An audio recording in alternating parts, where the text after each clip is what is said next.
Good morning students. आज मैं आपके लिए लेकर आई हूँ एक स्टोरी, ईमानदार लकड़हारा। एक गांव में एक लकड़हारा रहता था जो कि बहुत गरीब था और वो लकड़ियाँ काटकर अपना पेट भरता था। एक दिन लकड़हारा लकड़ियाँ काटने जा रहा था और जब वो लकड़ियाँ काट रहा था तो उसकी कुल्हाड़ी नदी में जा गिरी। वह जोर जोर से रोने लगा। उसको देखकर नदी के देवता प्रकट हुए और उससे रोने का कारण पूछा कि हे लकड़हारे, तुम क्यों रो रहे हो।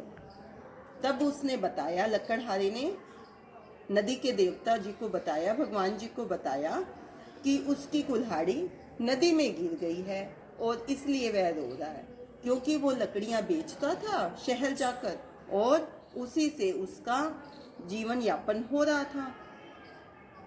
तब नदी के देवता ने उसे धीरज बनाया और नदी में डुबकी लगाई। इस बार वो सोने की कुल्हाड़ी लेकर ऊपर आए और लकड़हारे को बोले कि ये लो आपकी कुल्हाड़ी। लेकिन लकड़हारा अब भी रो रहा था। उसने बोला कि ये मेरी कुल्हाड़ी नहीं है। तो नदी के देवता जी दोबारा दूसरी बार उन्होंने डुबकी लगाई और इस बार वो एक चांदी की कुल्हाड़ी के साथ बाहर आए और वो कुल्हाड़ी उन्होंने लकड़हारे को दी। लकड़हारा अब भी वो लेने से मना कर रहा था और बोल रहा था कि ये मेरी कुल्हाड़ी नहीं है, मेरी कुल्हाड़ी तो लोहे की है, मेरी ये कुल्हाड़ी नहीं है, मैं इसे नहीं लूँगा। नदी के देवता ने तीसरी बार फिर डुबकी लगाई और इस बार वो लोहे की कुल्हाड़ी के साथ बाहर आए। लकड़हारा अपनी कुल्हाड़ी को देखते ही बहुत खुश हो गया और नाचने लगा कि ये मेरी कुल्हाड़ी है, ये मेरी कुल्हाड़ी है। नदी के देवता उसकी बातें सुनकर बहुत प्रसन्न हुए और कहने लगे कि ये तीनों कुल्हाड़ियाँ आपकी हैं।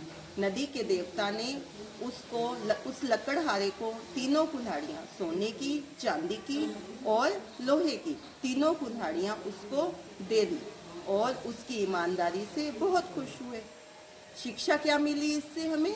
इस चीज़ से हमें शिक्षा मिलती है, इस कहानी से हमें शिक्षा मिलती है कि हमें सदा ईमानदारी से अपना जीवन यापन करना चाहिए और हमें हमेशा ईमानदार बनना चाहिए।